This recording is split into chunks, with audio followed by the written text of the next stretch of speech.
देखिए फिजिक्स में ट्रिगोनोमेट्री का बहुत ही इम्पॉर्टेंट रोल होगा। जैसे आप लोग 10th तक में साइन का, कॉस का और टेन का 0 से लेकर 90 तक तो याद होता है सभी बच्चों को। 0 से 90 तक तो सभी को याद रहता है।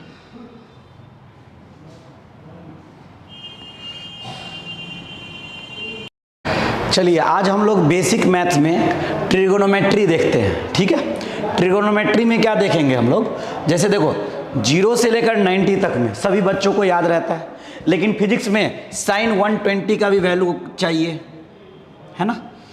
कॉस 150 का भी वैल्यू चाहिए, कॉस 150 का भी वैल्यू चाहिए, टेन 135 का भी वैल्यू चाहिए। ये सब वैल्यू जो है हम लोग कैलकुलेट करेंगे यहाँ पे। सबसे पहले हम लोग बात करते हैं क्या, साइन 0। तो साइन 0 का वैल्यू तो मालूम है कितना होगा 0। साइन 30 का वैल्यू कितना मालूम है 1/2। साइन 45 का वैल्यू 1/√2। साइन 60 का वैल्यू √3/2 और साइन 90 का वैल्यू कितना है 1। उसी तरह कॉस का अगर हम बात करते हैं, कॉस 0 का अगर बात करें तो क्या हो जाएगा 1। कॉस 30 का बात करें तो √3/2। कॉस 45 का वैल्यू का बात करें 1/√2। कॉस 60 का वैल्यू बात करें 1/2 और कॉस 90 का वैल्यू बात करें तो 0। हमें ये पता है कि टेन का जो वैल्यू होता है वो साइन अपॉन क्या होता है, कॉस होता है। तो साइन अपॉन कॉस का मतलब हो गया टेन थीटा। तो टेन थीटा बराबर sine theta upon cos theta. तो 0/1 करेंगे तो क्या आ जाएगा 0। 1/2 अपॉन √3/2। अगर इस दोनों को डिवाइड करेंगे तो 2 से 2 गया तो क्या आ जाएगा 1/√3। और 1/√2 1/√2 का वैल्यू कितना हो जाएगा 1। और ये 2 से ये 2 गया तो ये कितना हो गया √3। और 1/0 का वैल्यू क्या होगा अनडिफाइंड। क्या होगा अनडिफाइंड। तो साइन 0 का वैल्यू 0, साइन 30 का वैल्यू 1/2, साइन 45 का वैल्यू 1/√2, साइन 60 का वैल्यू √3/2, साइन 90 का वैल्यू कितना 1। कॉस 0 का वैल्यू 1, कॉस 30 का वैल्यू √3/2, कॉस 45 का वैल्यू 1/√2, कॉस 60 का वैल्यू 1/2, कॉस 90 का वैल्यू 0। उसी तरह टेन 0 का वैल्यू 0, टेन 30 का वैल्यू 1/√3, टेन 45 का वैल्यू 1 और टेन 60 का वैल्यू √3 और टेन 90 का जो होता है अनडिफाइंड। हम लोग कितने बुक में देखते हैं इनफाइनाइट लिखा रहता है, इनफाइनाइट। तो 90 से जस्ट पहले प्लस इनफाइनाइट होगा और 90 से जस्ट बाद माइनस इनफाइनाइट होगा। एग्जैक्ट 90 पे ये अनडिफाइंड होगा। अब इससे हम आगे बढ़ते हैं और हम लोग ये सीखते हैं साइन 120, कॉस 150, टेन 135, यानी 90 से एभव अगर एंगल होगा तब साइन, कॉस और टेन और भी जो भी ट्रिगोनोमेट्री फंक्शन है उस सब का वैल्यू हम लोग कैसे कैलकुलेट करेंगे। तो चलिए अब हम इससे आगे बात करते हैं। देखो इसमें सबसे पहले हम लोग एक देखते हैं कास्ट रूल। क्या देखते हैं कास्ट रूल। कास्ट रूल में हम लोगों ने देखेंगे, चलिए ध्यान देंगे कास्ट रूल के बारे में। कास्ट रूल में हम लोग पहले अगर ध्यान दें तो ये आप लोग अगर ध्यान दिए होंगे तो आपको पता चल रहा होगा कि इसको हम लोग फर्स्ट क्वाड्रेंट बोलेंगे, इसको हम लोग सेकेंड क्वाड्रेंट बोलेंगे, इसको हम लोग थर्ड क्वाड्रेंट बोलेंगे और इसको हम लोग फोर्थ क्वाड्रेंट बोलेंगे। इसका क्या नाम, फर्स्ट, इसका सेकेंड, इसका थर्ड, इसका फोर्थ क्वाड्रेंट बोलते हैं।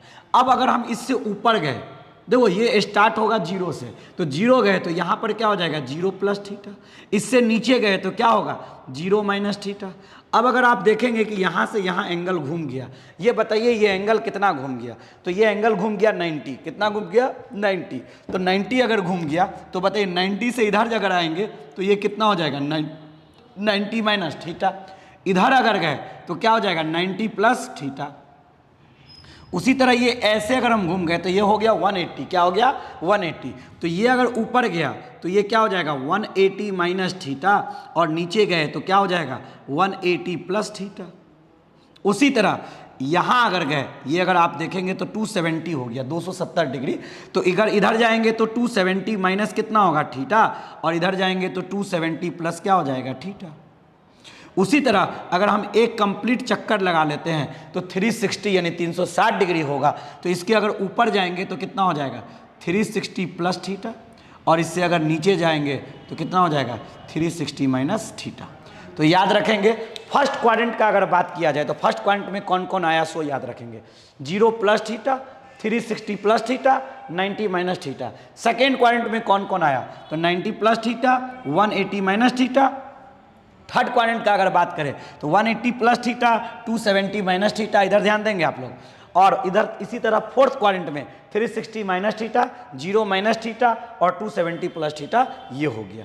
अब अगर हम बात करें कि फर्स्ट क्वाड्रेंट में क्या होगा, सेकेंड क्वाड्रेंट में क्या होगा, थर्ड क्वाड्रेंट में क्या होगा, तो फर्स्ट क्वाड्रेंट में ऑल पॉजिटिव होता है, ऑल पॉजिटिव। ऑल पॉजिटिव का मतलब ट्रिगोनोमेट्री में जो 6 फंक्शन होता है, sine, cos, tan, cot, cosec और सेक, वो सब इसमें क्या होने वाला है, पॉजिटिव होने वाला है। सेकेंड क्वाड्रेंट का अगर बात करें तो ये हो गया साइन, और साइन का उल्टा क्या कौन होता है, कॉसेक। तो ये दोनों क्या होने वाला है, पॉजिटिव होने वाला है। कौन सा क्वाड्रेंट में, सेकेंड क्वाड्रेंट में। उसी तरह अगर हम थर्ड क्वाड्रेंट का बात करें, किसका बात करें, थर्ड क्वाड्रेंट का, तो थर्ड क्वाड्रेंट में आपको हम बता दें टेन और कॉट, ये दोनों क्या होता है, पॉजिटिव होता है। उसी तरह अगर फोर्थ क्वाड्रेंट का बात करें तो फोर्थ क्वाड्रेंट में कॉस और उसका उल्टा क्या हो जाएगा, सेक, ये दोनों क्या हो जाएगा, पॉजिटिव हो जाएगा। तो बाकी ये दोनों पॉजिटिव होगा, तो बाकी जो 4 फंक्शन बचा, कौन कौन, साइन और टेन और कॉट और कॉसेक, वो सब इसमें क्या हो जाएगा, निगेटिव हो जाएगा। तो याद रखेंगे, first quadrant, second quadrant, third quadrant and fourth quadrant.